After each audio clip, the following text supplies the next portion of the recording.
Hello, everyone, and welcome to another episode of the Babes Who Manifest podcast. I am your host, 𝗦𝗢𝗖𝗜𝗔𝗟, aka the Gratitude Chick. Don't forget to follow me on all of my social media platforms at the Gratitude Chick, on Twitter, Gratitude_Chick, and on TikTok, Babes Who Manifest.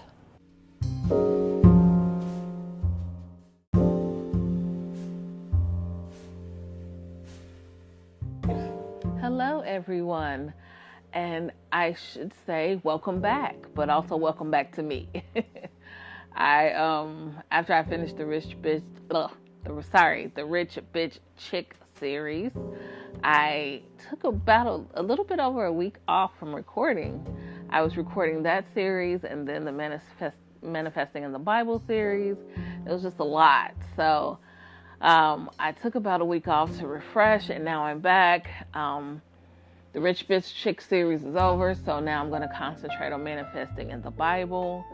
And here and there, I'll start reading books and just do what I'm doing today, which is we're talking about today still the law of assumption, and today's title is Stop Focusing on the Lack.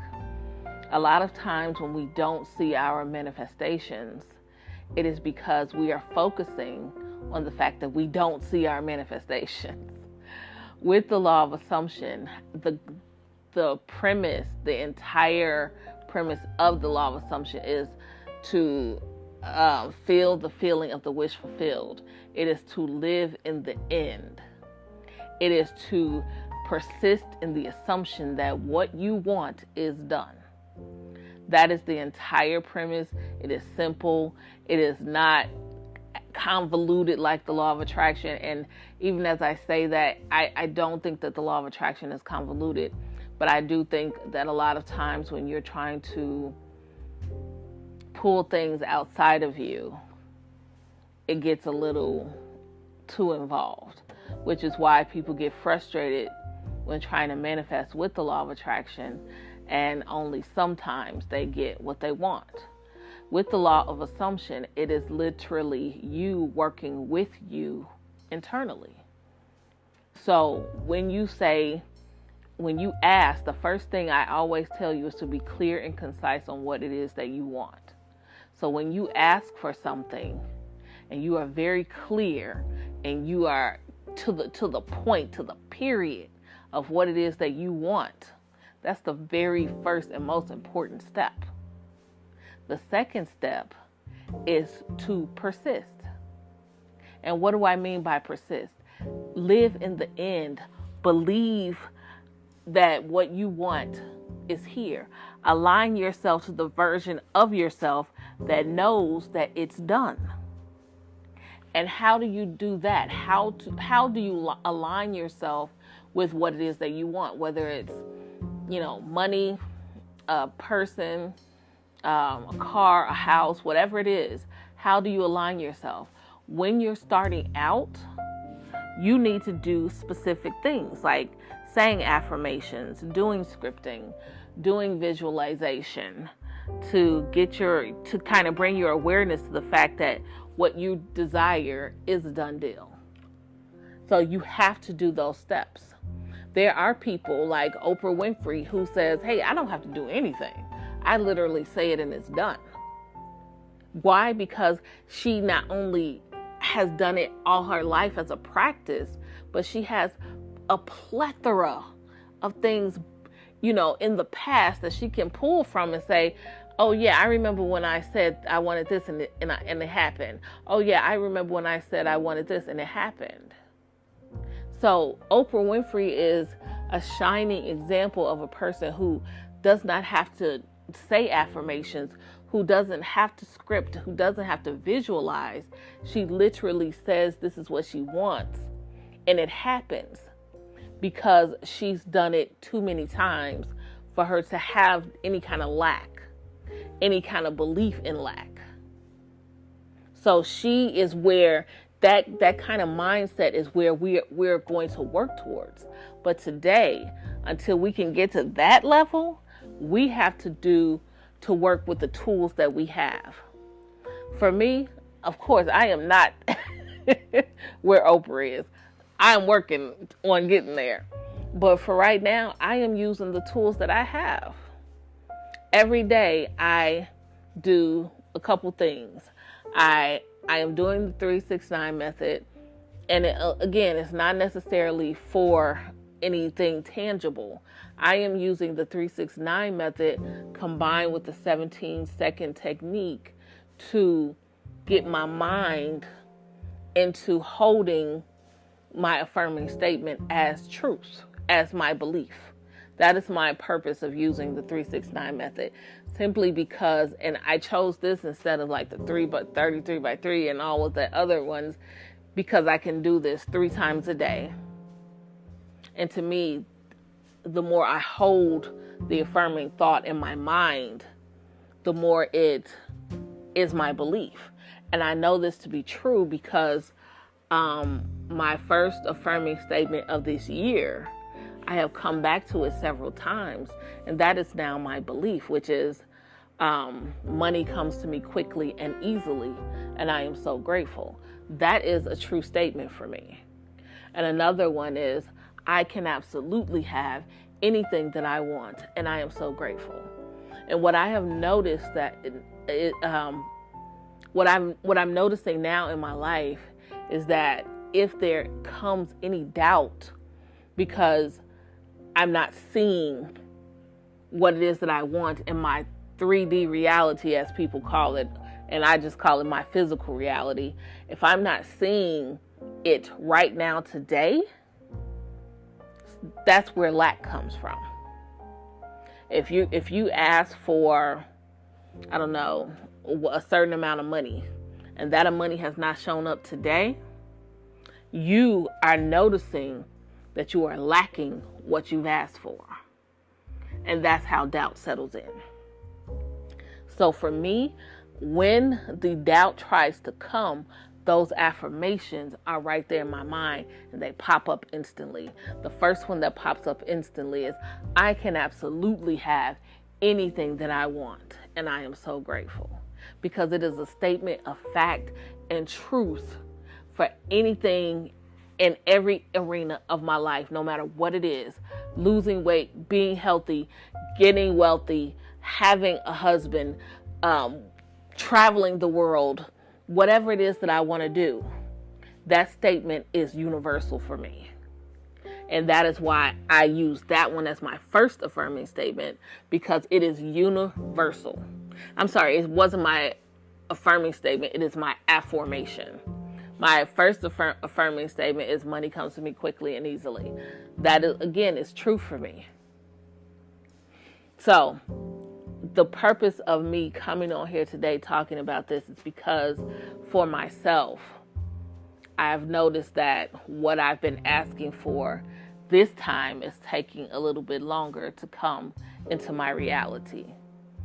And as a result, I'm starting to see those little nigglets of doubt trying to worm its way into me. So I have been persisting in that what I want is already a done deal. So the biggest part, I think, that's also helping me, not just the affirmations and the affirming statement, but also gratitude. Do not neglect the daily practice of gratitude. It is a vibrational changer. It is a mood lifter. Do not neglect the sitting down, taking 10 to 15 minutes a day, just sitting down with a piece of paper and a pen and writing out about 10 things that you are grateful for, and meditating on those 10 things, reading those 10 things to yourself, and at the end saying thank you, thank you, thank you. And I am a Christian, so I attach that thank you to God, because if you've listened to me in the past, you know that gratitude is a prayer. Gratitude is praise. So when I write down everything that I am grateful for every day, I sit and I say, thank you, thank you, thank you, Lord. Because I sit in grateful praise to God for what it is that I have in my life now. How dare I ask for more and not be grateful for what I have now. I am asking for a house that is double the square footage of what I have now. But every day I am grateful for my home. I love my home. And I am grateful for this awesome roof over my head. Just because I want something bigger does not mean that I don't love what I have now. And it doesn't mean that I am not grateful for what I have today. So do not neglect being grateful for what you have now. That to me is key. Gratitude is key to get you away from focusing on the lack. If you are grateful for what you have, you should never ever see lack. Period. So I want to encourage everybody today. If you see lack, if you feel lack, stop right then. Stop then and list 10 things that you are grateful for and sit in grateful meditation about everything that you're grateful for. I don't care what it is.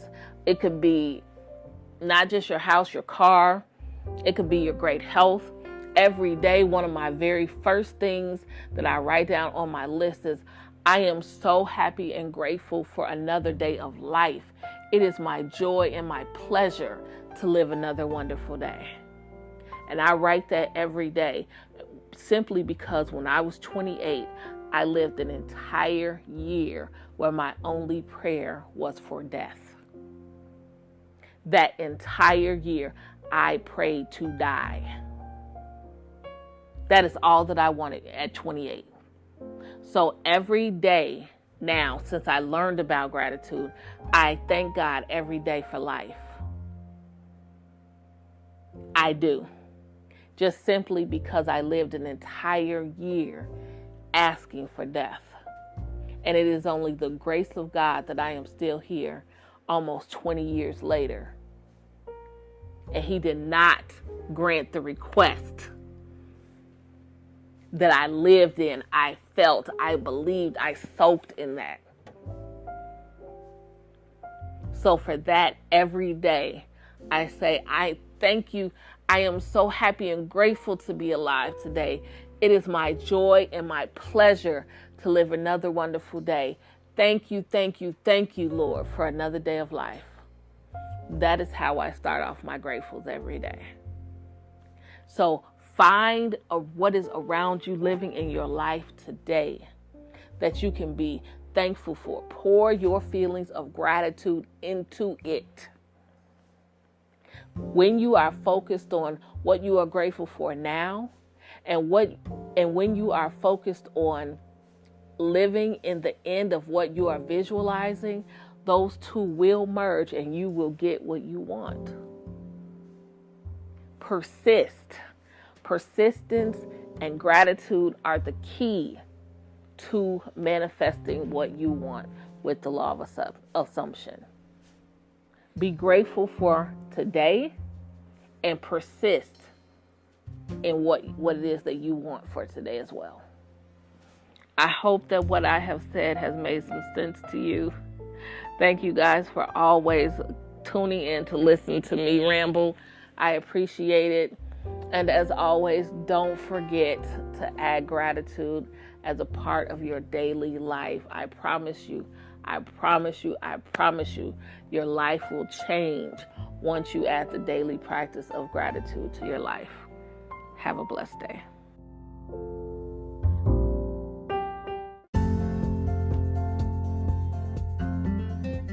Thank you for listening to another episode of the Babes Who Manifest podcast. I am your host, 𝗦𝗢𝗖𝗜𝗔, aka The Gratitude Chick. Don't forget to follow us on our new YouTube page at The Gratitude Chick. Make sure to click in our description box for a good deal on starting your own dropshipping business with Shopify.